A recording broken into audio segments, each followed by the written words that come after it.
Hello नमस्कार दोस्तों, मैं अविराज बैट एजुकेशन चैनल पर एक बार फिर से आपका स्वागत करता हूं।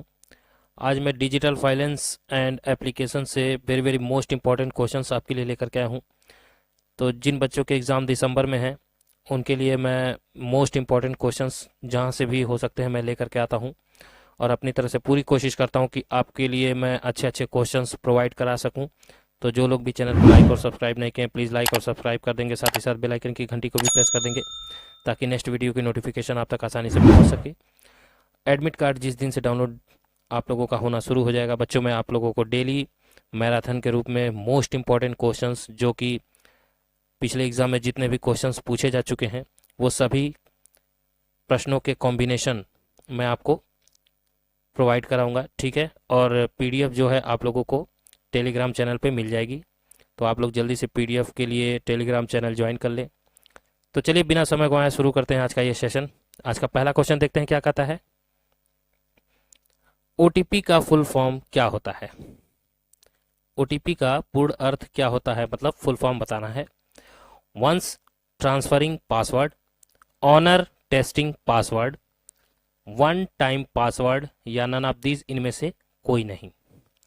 आप लोगों को मालूम होगा कि ओटीपी जो है वो आपके लिए एक पासवर्ड का काम करता है जो कि ट्रांजैक्शन के लिए या फिर किसी इंपॉर्टेंट काम के लिए दिया जाता है, ठीक है। 4 से 6 नंबर का ओटीपी होता है, कहीं कहीं 4 अंकों का, कहीं कहीं 6 अंकों का। इसलिए आपसे ये अगर पूछे कि ओटीपी कितने डिजिट का होता है तो 4 से लेके 6 डिजिट तक, ठीक है बच्चों। तो मैं जहां से भी क्वेश्चंस बन सकते हैं उन सभी के बारे में डिस्कस करता हूं। तो आप बताइए ओटीपी का फुल फॉर्म क्या होगा इनमें से। कुछ बच्चों को मालूम होगा वन टाइम पासवर्ड ओटीपी का फुल फॉर्म होता है, जो कि आपके एग्जाम के लिए बहुत ही महत्वपूर्ण क्वेश्चन है ये। वैसे तो मैं जितने भी क्वेश्चंस लेकर के आता हूं सभी महत्वपूर्ण हैं, ठीक है बच्चों।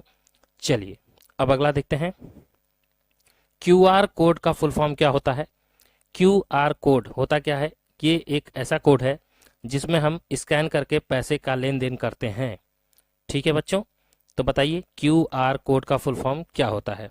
Query real code, quick response code, quick response code या नन ऑफ दीज इनमें से कोई नहीं। तो क्यूआर का फुल फॉर्म क्या होता है? Quick response code. ये आपके एग्जाम में पूछा गया है बार बार, इसलिए मैं आपके लिए लेकर के आया हूं, ठीक है बच्चों। अब ऐसा तो है नहीं कि क्या पूछेगा ये मुझे पता है, लेकिन मैं इतना जरूर जानता हूं कि 50% क्वेश्चंस जो है वो रिपीटेड होते हैं ट्रिपल सी की, क्योंकि हर मंथ एग्जाम कराता है नाइलेट, तो आपको ज़्यादातर क्वेश्चन जो है रिपीटेड ही मिलते हैं। इसलिए मेरी कोशिश पूरी पूरी यही रहती है कि जितने भी आपको इम्पोर्टेंट क्वेश्चंस आपके एग्जाम में पूछे जा सकते हैं वो मैं लेकर के आपके समक्ष आता हूं, ठीक है। चलिए अब नेक्स्ट अगला है यूपीआई का फुल फॉर्म क्या होता है? UPI unified payment interface, unique payment interest, union payment instalment या नन ऑफ दीज इनमें से कोई नहीं। तो यूपीआई का फुल फॉर्म बताना है। यूपीआई क्या होता है? ये भी एक पैसे का लेन देन होता है ऑनलाइन ट्रांजैक्शन के लिए, जो कि आपके फ़ोन के ज़रिए होता है, ठीक है। तो यूपीआई क्या होता है फुल फॉर्म उसका बच्चों? यूनिफाइड पेमेंट इंटरफेस, ठीक है, याद रखिएगा, आपके एग्जाम में पूछा जा सकता है। चलिए अब नेक्स्ट, पायलट प्रोजेक्ट कब लॉन्च किया गया था? पायलट प्रोजेक्ट कब लॉन्च किया गया था? आपके ट्रिपल सी के लिए very very most important question लेकर के आया हूं। बताइए 13 जुलाई 2017, 18 मई 2015, 11 अप्रैल 2016 या नन ऑफ दीज इनमें से कोई नहीं। तो बताइए पायलट प्रोजेक्ट जो है वो कब लॉन्च किया गया था? तो 11 अप्रैल को पायलट प्रोजेक्ट जो है वो लॉन्च किया गया था, ठीक है बच्चों। कब किया गया था? पायलट प्रोजेक्ट जो है वो 11 अप्रैल 2016 में लॉन्च किया गया था, ठीक है। चलिए अब नेक्स्ट अगला है यूपीआई के प्रतिभागी निम्नलिखित में से कौन है? कहता है यूपीआई के प्रतिभागी मतलब यूपीआई के द्वारा सम्मिलित कौन कौन लोग हैं जो यूपीआई के थ्रू अपना लेन देन करते हैं? एनपीसीआई बैंक है, पेई पीएसपी है, रेमिटर बैंक है, या ऑल ऑफ दीज, सभी हैं। तो यूपीआई के प्रतिभागी पूछ रहा है इनमें से कौन है? एनसीपीआई बैंक है, पेई पीएसपी है, रेमिटर बैंक है, या सभी हैं? तो क्या हो जाएगा? ये सभी जो है यूपीआई के प्रतिभागी हैं। ठीक है बच्चों, चाहे वो पेई पीएसपी हो या एनपीसीआई बैंक हो या रेमिटर बैंक हो। ठीक है, ये सभी क्या हैं? यूपीआई के प्रतिभागी हैं। चलिए अब नेक्स्ट अगला क्वेश्चन है, एईपीएस का फुल फॉर्म क्या होता है? देखिए एईपीएस जो है वो भी आपका पैसे निकालने के लिए मदद करता है, इसी के जरिए आप पैसा निकालते हैं। ठीक है, बैलेंस भी चेक कर लेते हैं। तो एईपीएस है क्या? इसका फुल फॉर्म क्या होता है? अवेलेबल इमरजेंसी पेमेंट सर्विस, आधार इनेबल्ड पेमेंट सिस्टम, आधार इनेबल्ड पेमेंट सिक्योरिटी, या नन ऑफ दीज, इनमें से कोई नहीं। तो एईपीएस का जो फुल फॉर्म होता है बच्चों वो आधार इनेबल्ड पेमेंट सिस्टम होता है। क्या होता है? एक बार फिर से मेरे साथ बोलिए, आधार इनेबल्ड पेमेंट सिस्टम। ठीक है, चलिए अब नेक्स्ट अगला क्वेश्चन है, यूएसएसडी सेवा का लाभ लेने के लिए किस कोड का इस्तेमाल हम करते हैं? यूएसएसडी सेवा का लाभ लेने के लिए हम किस कोड का इस्तेमाल करते हैं? तो सेवा का लाभ लेने के लिए किसका इस्तेमाल करते हैं? *99# का, *#99# का, *987# का, *110# का। तो यूएसएसडी सेवा का लाभ लेने के लिए हम जो है *99# का प्रयोग करते हैं। किसका बच्चों? *99#। इसके तहत आप अपना बैलेंस, आप पैसे ट्रांसफर भी कर सकते हैं, किसी को लेन देन करना हो तो भी कर सकते हैं। इसके जरिए आप 5-6 ऑप्शन दिए रहते हैं, उनमें से आप पैसे का लेन देन, बैलेंस चेक, ठीक है, ये सारी चीजें कर सकते हैं। चलिए अब नेक्स्ट अगला है, यूएसएसडी का full form unstructured supplementary services data होता है या नहीं? देखिए यहाँ पे फुल फॉर्म बता भी दिया, अनस्ट्रक्चर्ड सप्लीमेंट्री सर्विसेज डेटा होता है या नहीं?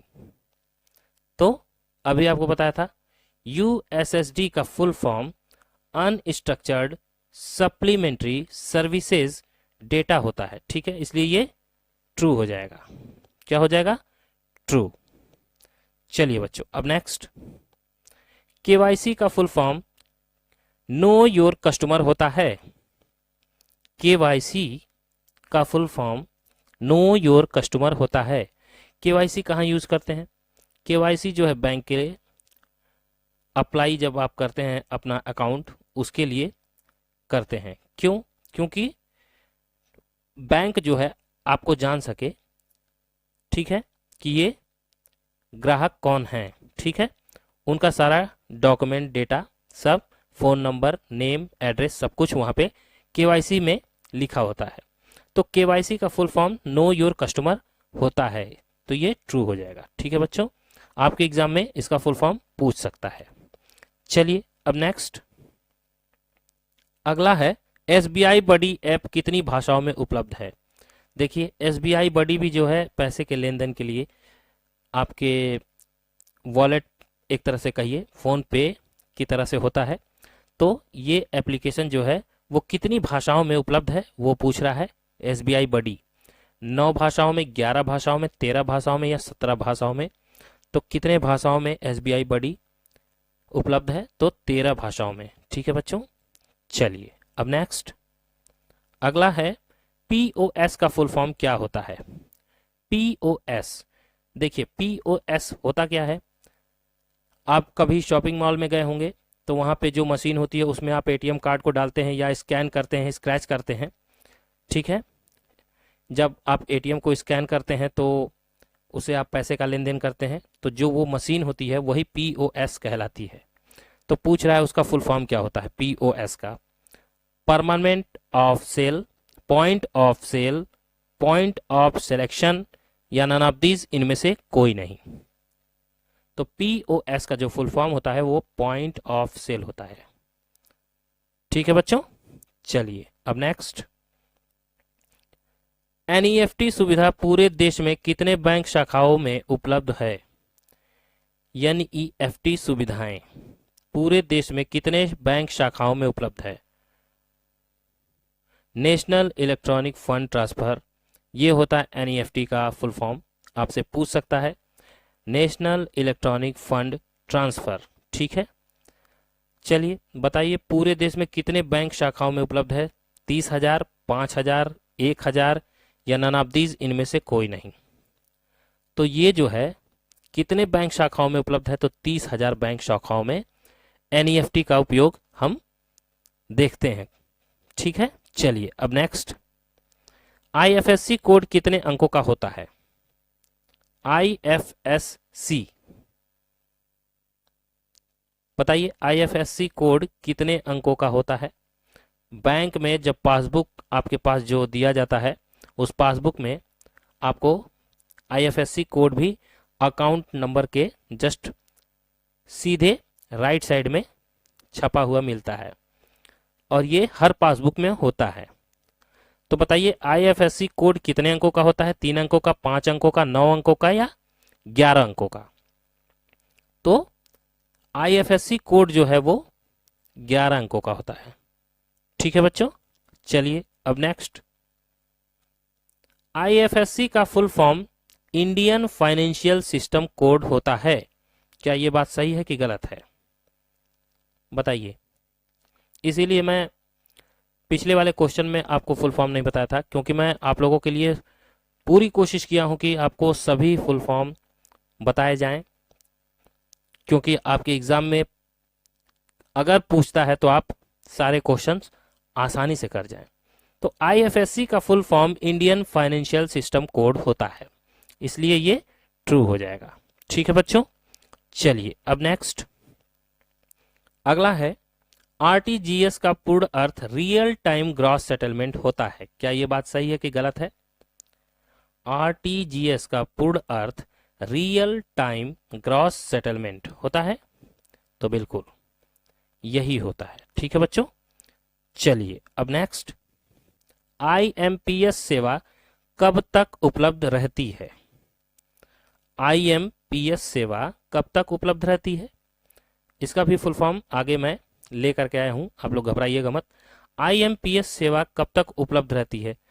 13x7x367, 21x3x364, 24x7x365 या इनमें से कोई नहीं। तो कब तक रहती है? आईएमपीएस सेवा जो है वो 24x7x365 तक रहती है। ठीक है, मतलब पूरे साल 7 दिन 24 घंटे। ठीक है बच्चों, चलिए अब नेक्स्ट। आईएमपीएस का full form immediate payment service होता है। क्या ये बात सही है कि गलत है? तो आईएमपीएस का full form immediate payment service होता है, इसलिए ये ट्रू हो जाएगा। ठीक है बच्चों, चलिए अब नेक्स्ट।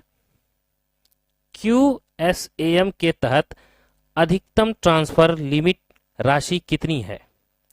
क्यूएसएएम के तहत अधिकतम ट्रांसफर लिमिट राशि कितनी है? क्यूएसएएम जो है वो मनी ट्रांसफर करने के लिए उपयोग किया जाता है। तो कितना जो है ट्रांसफर लिमिट है आपको पूछा है? 1 लाख, 2 लाख, 5 लाख, 10 लाख। तो क्यूएसएएम के तहत जो है अधिकतम जो ट्रांसफर राशि है वो आपकी 2 लाख है। कितनी है? 2 लाख तक आप ट्रांसफर कर सकते हैं। चलिए अब नेक्स्ट। एनईएफटी के जरिए भी आप 2 लाख तक का ही ट्रांसफर कर सकते हैं, उसमें भी लिमिट 2 लाख ही होती है। ठीक है, अगला है क्यूएसएएम का फुल फॉर्म क्या होता है? मैंने पूरी पूरी कोशिश की है कि आपको कहीं से भी फुल फॉर्म पूछे तो आप कर जाएं, ठीक है। QSAM का फुल फॉर्म क्या होता है? Quick service on Aadhaar money, quit system on auto machine, query service on Aadhaar mapper, या नन ऑफ दीज, इनमें से कोई नहीं। तो QSAM का जो फुल फॉर्म होता है query service on Aadhaar mapper, ठीक है बच्चों। Option C is the right answer. चलिए बच्चों, अब नेक्स्ट, निम्नलिखित में से कौन सा क्रेडिट कार्ड का एक प्रकार है? पूछा है निम्नलिखित में से कौन सा एक क्रेडिट कार्ड का प्रकार है? गूगल पे, फोन पे, पॉकेट वॉलेट, मास्टर कार्ड।